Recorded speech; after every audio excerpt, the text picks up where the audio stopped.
হসপিটালে আমার অসংখ্য ভাই একটি হাত হারিয়ে, একটি পা হারিয়ে, আরেকটি হাত, আরেকটি পা ফিরিয়ে দেওয়ার জন্য এখনো প্রস্তুত রয়েছে। এটি হচ্ছে সেই স্ত্রী,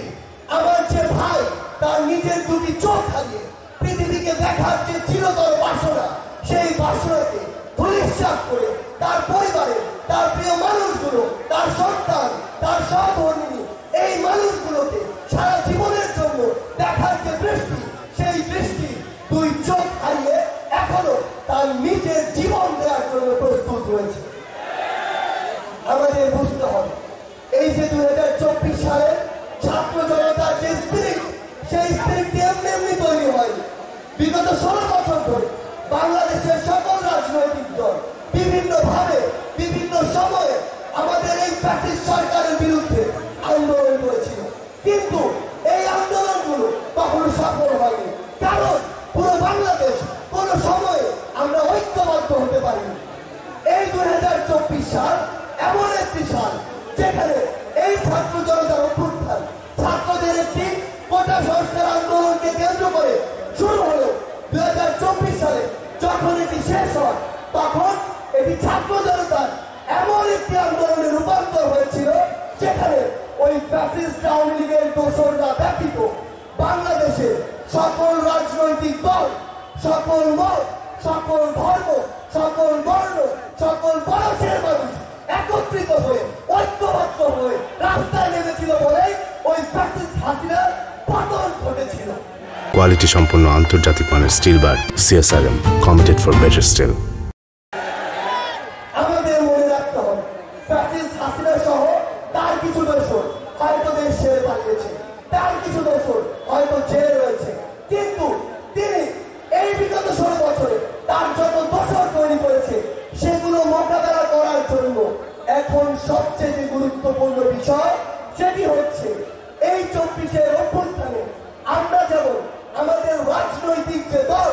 রাজনৈতিক যে আদর্শ, সেগুলোকে এক পাশে রেখে কাঁধে কাঁধ মিলিয়ে ওই রাজপথে নেমেছিলাম,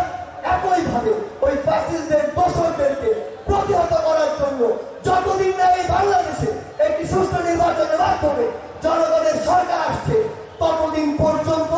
সকল রাজনৈতিক দলকে ঐক্যবদ্ধভাবে ফ্যাসিস্টের সকল দোসরকে প্রতিহত করতে হবে। একটা জিনিস মনে রাখবেন, আমরা যারা সকল রাজনৈতিক দল, সকল ছাত্র জনতা মিলে এই ছাত্র জনতার অভ্যুত্থানটি ঘটিয়েছি,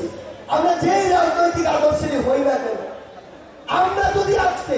নিজেরা নিজেদের মুখোমুখি দাঁড়িয়ে যাই একটি নতুন জনতার সরকার নির্বাচিত হওয়ার পূর্বে,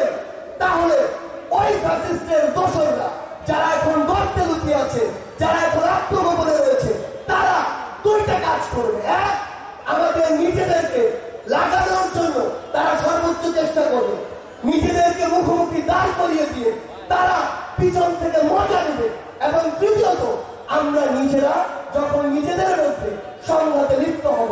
এই সুযোগটি নিয়ে তারা তাদের দেশের ভিতরে, দেশের বাইরে যত দোসর রয়েছে সকলকে নিয়ে আমাদের উপরে পাল্টা আরেকটি হামলা করবে।